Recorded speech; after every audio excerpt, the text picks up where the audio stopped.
I am not Piscean Royalty in disguise, and welcome to a video that I kind of just came up with today, although the idea of which I've had for a time, as if you couldn't tell from my other content, I enjoy exploring. I enjoy talking about what I think about maps, and I enjoy that sort of thing.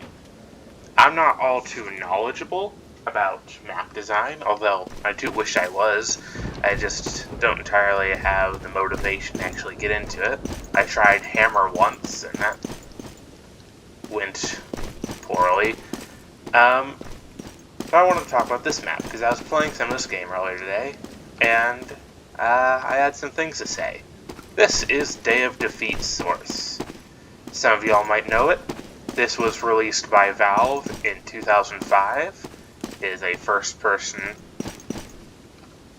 class-based shooter, a la Team Fortress 2, although this one's a little bit more generic World War II, although I really like it. It's a game that it's not the biggest game, it's not the most in-depth, but it's a fun time. It is a remake / sequel to their previous game made in Gold Source, or Gold SRC, just Day of Defeat. This game, I haven't really played much of that game, personally. I don't know much about it. I tried it, but I didn't like any of the servers that were up. But I do enjoy one of the servers that is up here in Source, so I play on it fairly often. So, this is the map DOD_Donner. Frank, I don't know if that's spelled with an O or an E at the end. And it'll be in the stuff. It'll be in the title of the video. This map is a remake of the Day of Defeat map Thunder, at least according to the wiki. And it is a fascinating mess of a map. Alright, I am starting on the American side of the map. This is American spawn, US Army. I'm going to go to the very edge of the map. This is also part of the spawn. You can spawn here as well. This map is a control point 5-point map where the goal is to capture all the points. These flags are the points. The middle point requires 2 players to be able to capture, although these ones only require 1 and capture relatively quickly. And I will start here with point 1 on the US Army side, because it's just, look at this. Okay, so this is just the main little, you would have a machine gunner here, which you can have machine gunners that can lay down a lot of fire. I just have a rifle right now, but that's because I'm picking the default class. So you would have quite the range of vision to be able to shoot at, and that is depending on if they can even get here. So this one's defense is fairly simple, although it really only requires someone quick enough to round that corner and book it here, though the game has fairly low time to kill. To the right you have a path to, I suppose, what is a flanking route, as well as a view over the rest of the map, which I suppose I should show on the map, map real quick. As you can see in the top right of my screen, this game does have a map. This is the map of this is the map of the map. I don't have a mouse that I can show with this, but from the bottom left, that's the American side. On the right, that's the German side. You can see it's sort of symmetrical, but not really. It's asymmetrical, you know, it's asymmetrically designed. But it's got a split down the middle, and the 2 points are generally the same distance apart from each other, as well as being the same distance apart from the middle, although I feel like, from what I've seen, America has an easier time with that. So here's a flank route, because if anyone manages to get out here, they can flank this side, run out of stamina, because this game's stamina system is very quick to... But if you flank from this side, you have the opening from their spawn, depending on if the server lets you shoot out a spawn. If it doesn't, you have an opening here, and if the teams are pushed that far back, you likely have several players here watching that corridor over there. So this is the final point of US. It has 2 exits, one of which is practically useless. I mean, you'd have to round the corner to get here. And the other side is also useless, and I never see anyone win on this map. On this side of the map. So I have this here, hold down the second point, which we will now start discussing. The second point on the US side is also difficult to get to. One, you saw that I have this view right here, which you can have a view of this entire corridor. You can also have cover right here, or right here. Oh, you can't look out that window, but you can look out this window to view this part of the street. There's an upstairs, meaning that there are 1, 2, 3. Yeah, I'm not even gonna count. There are a lot of openings to shoot your opponent. Quite a lot.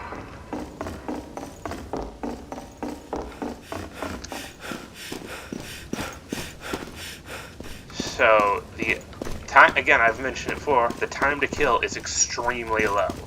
It takes 2 body shots of this. The German side has a bolt action which can one-shot on body shots. Every weapon really only requires a few bullets to put someone down. And this map, for example, has quite a few choke points.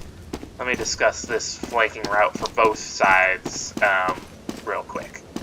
So this is a connecting path on the back of the map. As you can see, I'm on the bottom, and it connects to the corridors for their for the second to last points. Here you have this, which isn't all too useful because people are expecting people here.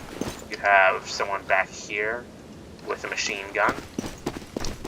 Someone here.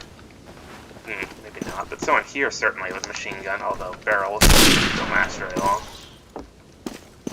On the opposite side, you can have someone here watching that corner, which is very easy to lob grenades into. So, this corner right here, while it is by definition a flank route to the point, you're never going to see anyone get out. But if they do get out, usually what happens is they kill whoever's here, whoever's there, get over here, maybe even capture the point, and then die right here. Because of what I've discussed, which is this spot being so fortified. Up ahead, you have this destroyed building, which provides a little bit of cover on both sides, attacking and defending. And here is mid. Before I go to mid, I want to discuss this building right here, which connects to US Army spawn via this route.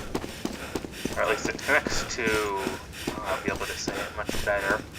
Yes, it connects to the corridor of the first point. So a very, very common thing that you see is people either go that way, you go all the way around to that, people go this way, or people come this way to this sniper house, which gives you several views. A ground view right here, a little barracks there, not barracks, barricade, there, and then you have that corner, you have that there, you go up here, you have the first floor, which is a machine gunner spot. This is the machine gunner spot. It's just really good for machine gunners, and this is the sniper spot because it's kind of awkward with the way they set this up, so you can't really sit here with a machine gun. So, and it's dark in here. Kind of hard to see with this, but it's very difficult to see inside of these rooms. So that's a lockdown for the midpoint for the tank, because I'll probably maybe start calling it. So that's a sniper house with 4 covers, actually 5 covers. Here is a second one, which connects to a small back alley route, which gives the Germans a chance to attack. A brief chance, because everyone's expecting someone to pop out this window, but you know, a brief chance. As well as cover here. I just want to reiterate, this is super heavily fortified.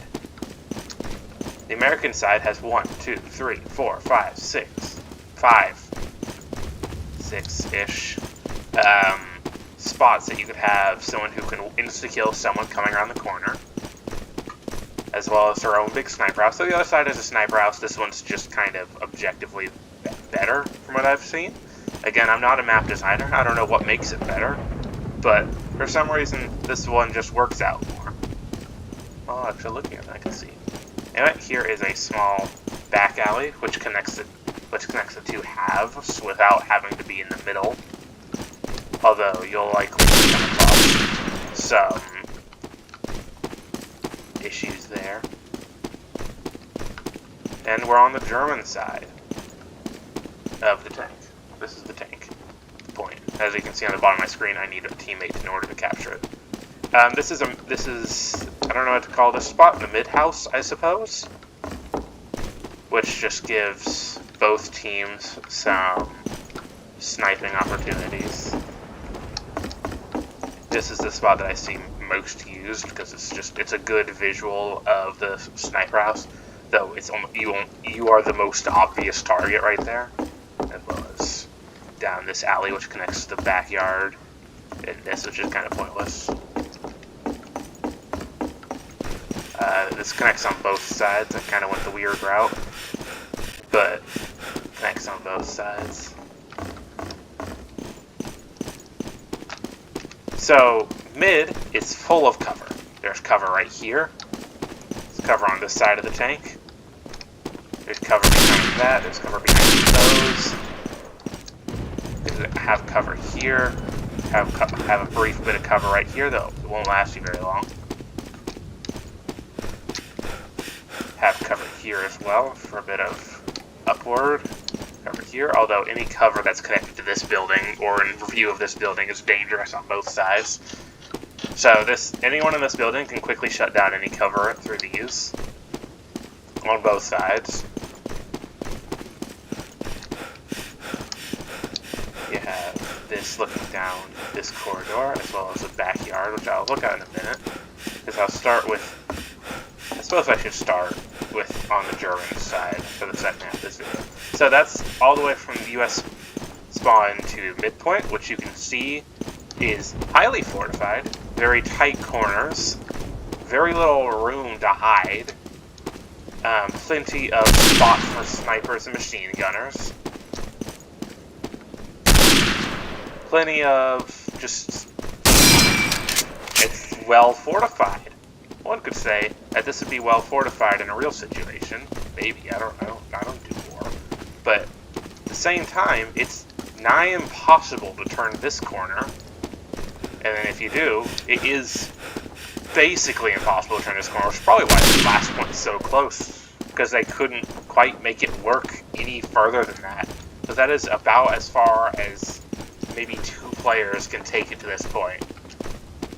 That's assuming you can get 2 players to here, which you likely cannot. So this side is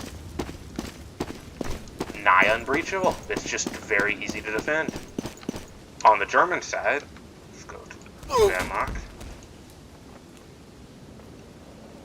Gotta give it a second. On the German side, which I'll start just for consistency, and I'll try not to take as long, especially since I don't have a preamble. You can do it. Let me move. Greift an! Stellung halten, Männer! This is the spawn, which I'm a little less familiar with because I tend to be on the US side, just by merit of spamming space as quickly as I can. It's quite a large one. Back on the map. I'll start at the very back. That way I can show off the point. So first we have this building right here, which provides a full view of German's last point through this one window, so you can only have one person there. But like I mentioned, bolt action rifle is a one-shot, so even people with the basic class can one-shot. You have this room here, which doesn't actually serve any purpose because I can't even look at it, not all too well at the very least. If anyone's here, you've lost. They too have a sandbag, which is good for making sure that literally no one can get here. You have a back path, which also has this entrance. You have another bit of cover right here. This back path connects to mid through this pathway. This tiny hallway where you can have one shot here, one shot here, one shot here before getting swarmed by 4 or 5 guys, and then it goes out here if you recognize the spot. This is mid, so I'm not there yet.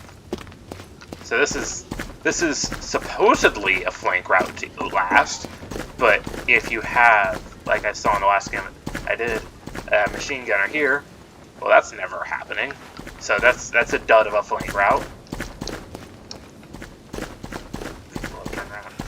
Over here is a sniper house. I don't remember how to get to it. 1 second. I'm very rarely on this side, and usually when I am, I'm very ready to be at the front lines.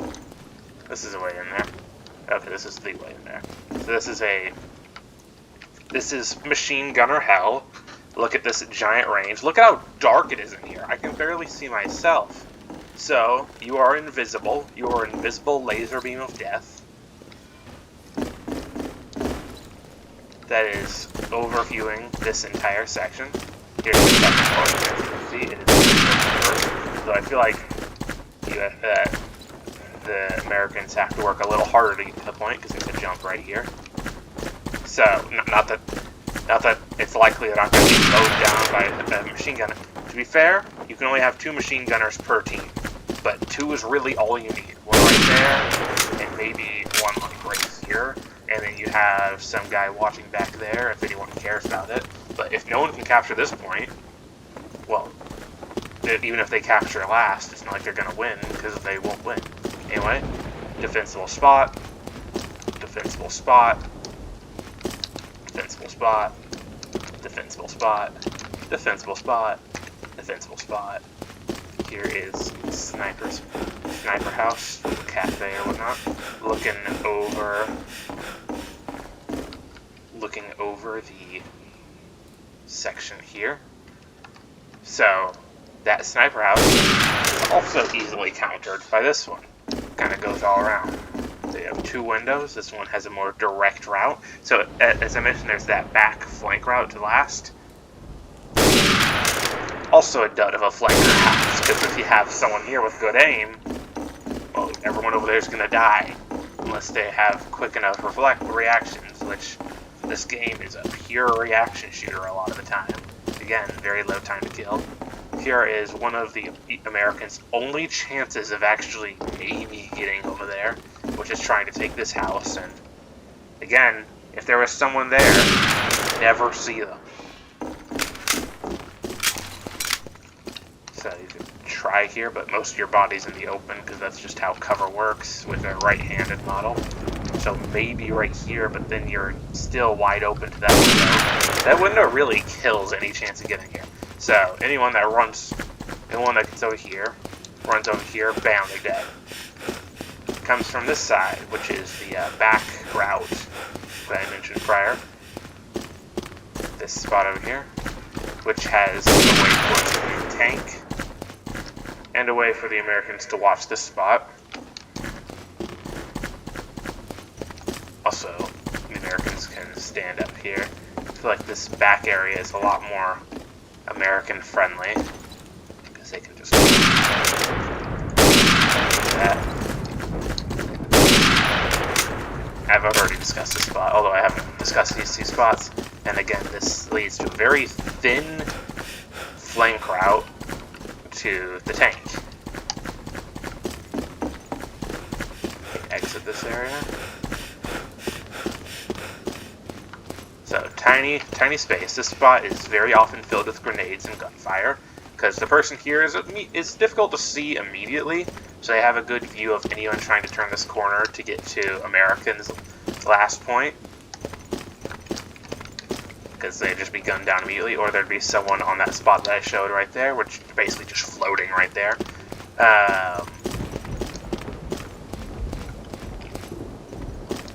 So yeah, as you can tell, it's very defense-oriented.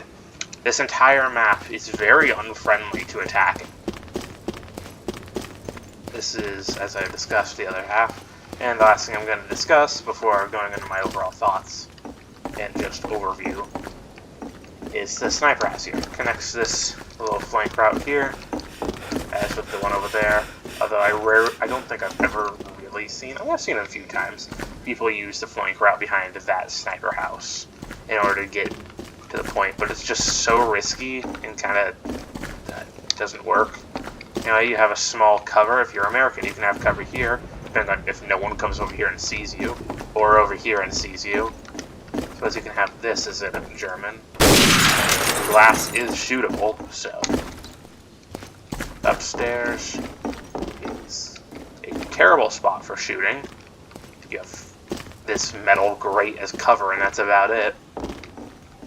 And a half-decent spot for shooting. You know, I see why that's over there. It's just so much more holdable than this one. This one is super open. There's a door right here, and while there's a door right there, you can still have people hiding. And while you can have someone hiding, it's just so much more opposable and grenadable, and it immediately connects to a flank route. Anyway, so that is this map. Let me go into spectate. As a general overview, as you can see from everything I've talked about, this map is stalemate hell. It's probably a reason why it's the server that I like the most, just default 2-fort map, because this map is 2-fort, or if you know Team Fortress 2, this map is 2-fort or Powerhouse.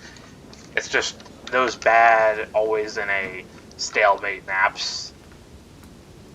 Because look at this. Look at how little space there is to move. Just reiterating. There's plenty of spots to shoot from. This is a giant sightline. There's a reason why sightlines like this aren't very popular in games, especially nowadays. Although this is a 2005 shooter, it doesn't mean much. I'm sure there were good, well-designed sightlines back in the day. This is just what I like to call a poorly designed sightline.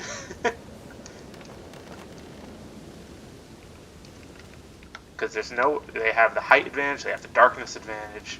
Over here, you have, this side has a bit of an advantage, because over here it is accessible to anyone, so even if you have some American holding down that spot, a German, all they have to do is go up here and stab you in the back, and that's gone. You can potentially move up, but then you have like 3 Americans here, blasting down on the point, which you have some cover, but not much. It's just an interesting map to talk about, because it is such a good example of stalemate design. I don't know if that was the intention behind the map, but frankly, I don't see how it couldn't be the intention behind the map. This map isn't a team deathmatch, most kills wins. It is a capture all 5 points. It requires 2 players to get here without dying, and while the tank has enough space to cover 2 players, they're gonna die. Then you have to get these. I suppose I never showed how quickly they capture, but you know, it takes about a second at most, maybe. So that's DoD Donner. I just felt like talking about it for a third of an hour. Thank you for watching, if anyone is watching, and have an excellent rest of your day. Try Day of Defeat. It's very often on sale, and it's a fun time, I find. It's one of my more played Steam games, despite being an old shooter. Nothing's wrong with that. A lot of people still play Doom. Yeah. Have a good day.